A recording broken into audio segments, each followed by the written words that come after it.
আপনি ঘুষ দিবেন? আমরা এই অন্যায়, এখন জুলুম, এখন ঘুষ সমাজের সব জায়গা থেকে বন্ধ করতে হবে। এগুলি বন্ধ ফু দিয়া বন্ধ হবে না। যাদের মধ্যে আল্লাহর ভয় থাকবে না, এরা সমস্ত ঘুষ খাওয়া বন্ধ করবে না। আল্লাহর ভয় যাদের মধ্যে আছে, যারা আল্লাহকে ভয় করে, এরাই শুধুমাত্র পারে ঘুষ দেওয়া নেওয়া থেকে থাকতে পারে। সুতরাং সমাজের মানুষের সার্বিক নিরাপত্তা, অর্থনৈতিক মুক্তি যদি আনতে হয়, অর্থ নিরাপত্তা যদি আনতে হয়, ইসলামী শাসন কায়েম করা সম্ভব না। আমি আপনাদের সামনে একটি উদাহরণ দিতে চাই। আল্লাহ তাআলা কালাম হাকিমে একটা আয়াত বলেছেন, আস-সারিকু ওয়াস-সারিকাতু ফাকতাউ আইদিয়াহুমা। তোমাদের সমাজে কেউ যদি চুরি করে, কোন পুরুষ অথবা নারী চুরি করে, চোরকে ধরে হাত কেটে দাও। কে বলেছেন? কে বলেছেন? এখন একটি আয়াত দিয়ে আমি প্রমাণ করব ইসলামী সমাজ কায়েম হলে সমাজ শান্তি আসবে কিনা। মনে করেন ব্রাহ্মণবাড়িয়ার বর্তমান ডিসি মহোদয় দিদারুল আলম সাহেব উনি বললেন, এখন থেকে ব্রাহ্মণরা কেউ চুরি করতে পারবে না, বা সরলতা কেউ চুরি করতে পারবে না। আর যে কেউ চুরি করো, তোমাকে ধরে জেলখানা নিব বা হাত কেটে দিব।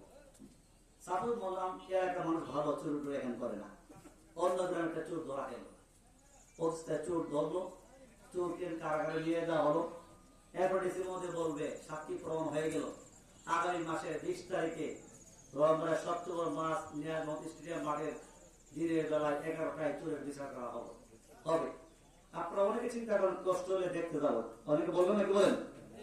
পরের দিন দ্বিপ্রহরের সময় আমাদের বিচার কি বলে ডিসি মহোদয় আয়াতটা পেশ করে শোনাবেন, সকলের সামনে একটি চোরের একটি হাত কাটা হবে।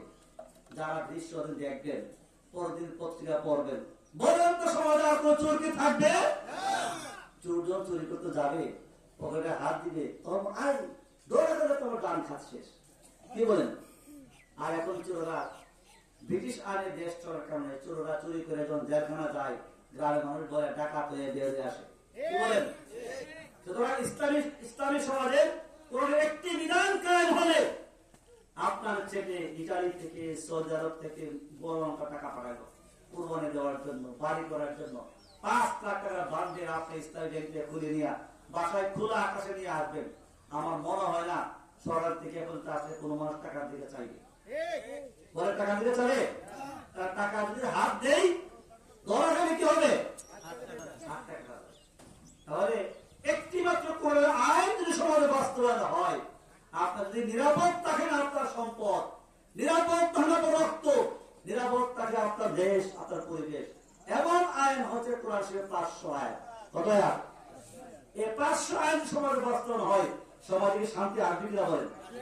এমন একটি শান্তির সমাজ কায়েম করার জন্যই বাংলাদেশ জামাত ইসলামী কাজ করে যাচ্ছে।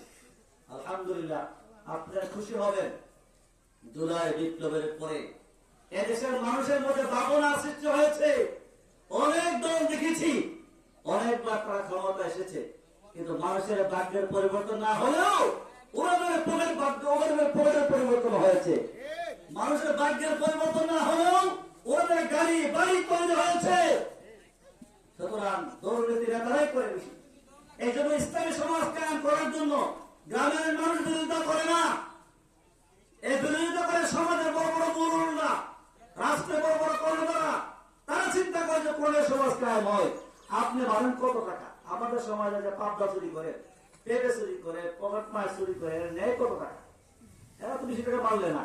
যে সমস্ত বড় বড় সরকারি কর্মকর্তা একটা সেক্রেটারি দিয়ে 1 কোটি 5 কোটি মারে, এরা মানুষ সবচেয়ে বড় ভয়। কি বলেন? সুতরাং এরাই সবচেয়ে বেশি বিরোধিতা করে কোন আইন কায়েম হওয়ার পক্ষে বিপক্ষে। সবাই আসুন, আগামীতে কোন সুন্দর একটি সমাজ কায়েমের জন্য বাংলাদেশ জামাত ইসলামী আপনাদের আহ্বান জানাচ্ছে। আমরা অনেকে বলে জামাত ইসলামের ক্ষমতা যদি আসে তারা দেশ চালাতে পারবে না, এটা আরেকটা কথা। আপনাদেরকে আমরা অবহিত করেছি বাংলাদেশ জামাত ইসলামী বিশাল একটি সংগঠনের নাম। জামাত ইসলামী যদি আপনারা ক্ষমতায় পাঠান, তারা দেশ চালাতে সক্ষমতা আছে কিনা বলেন? আমরা 2001 এবং 6 সালে রাষ্ট্র ক্ষমতা চালিয়েছিলাম, ওই আমাদের ব্যাপারে 1 টাকা দুর্নীতিকে প্রমাণ করতে পারে নাই। তারা বলেছেন জামাতের 2 মন্ত্রী বিভিন্ন আলাদা ভবন সুন্দরভাবে দেশ পরিচালনা করেন, ওই এমনিতে 1 টাকা দুর্নীতি হয়নি। আমার নেতা মুজাহিদ ভাই যখন ব্রাহ্মণবাড়িয়া সফরে আসলেন, প্রথম মন্ত্রণালয়ের মিটিংয়ে যে বসতেন, সচিবদেরকে বলেন, সম্মানিত সচিবরা, আমার জন্ম থেকে এই পর্যন্ত আমার পেটের ভিতরে একটি হারাম টাকা ঢুকে নাই। তোমার আমার ডান পাশ বাম পাশ থেকে আমাকে কেউ একটি হারাম টাকা প্রবেশ করানোর চেষ্টা করবা না। এই ছিল মন্ত্রী, এই ছিল মুজাহিদ সাহেব। এরপরে ক্ষমতা শেষ করার পরেও অনেক দূরবীন দেওয়ার খোঁজেও ওনার বিরুদ্ধে 1 টাকার দুর্নীতি প্রমাণ করতে ওই নাই। আমাদের 18 জন এমপি ছিল, 350 ভাইস চেয়ারম্যান ছিল, 100 মতো চেয়ারম্যান ছিল, উপজেলা চেয়ারম্যান, শত মেম্বার এবং চেয়ারম্যান পাস করেছে, মেয়ররা পাস করেছে। একজন জনপ্রতিনিধির বিরুদ্ধে 1 টাকা দুর্নীতি প্রমাণ করতে বাংলাদেশ পারে নাই। সুতরাং মানুষ ভাবতে শুরু করেছে 5 আগস্টের পরে একটি দল খাইছে, আরেক দল কি করে খাওয়ার জন্য বসে আছে এবং প্র্যাকটিস করছে। কি করছে? প্র্যাকটিস করছে। এখন মানুষের বলছে যে কারো রক্ত দেওয়া হলো, আবার সেই ঘটনা পুনরাবৃত্তির আবহাওয়া দেখা যাচ্ছে। আমরা বলছি জামাতের হাতেই বাংলাদেশ। সারা বাংলাদেশের বিভিন্ন জায়গায় জয় শোনা যাচ্ছে। জামাত ছাড়া বাংলাদেশের মানুষকে ঠিক করা যাবে না, জামাত ছাড়া দুর্নীতি বন্ধ করা যাবে না, জামাত ছাড়া আইনের শাসন কায়েম করা যাবে না, জামাত ছাড়া উন্নয়ন করা যাবে না। একটি রাস্তা নির্মাণ করার জন্য ব্যয় দেওয়া হয় 1 কোটি টাকা। রাস্তা কিন্তু মূলত রাস্তা 50 লাখ টাকাও পায় না। কি বলেন? এই ঢাকা থেকে টাকা ব্রাহ্মণবাড়িয়া আসতে, ব্রাহ্মণবাড়িয়া থেকে সৈরাল হইয়া সাজাপুর আসতে 1 কোটি টাকা 1 কোটি থাকে না, থাকে। ওই যে বঙ্গবন্ধু বলছিল সুন্দর করে,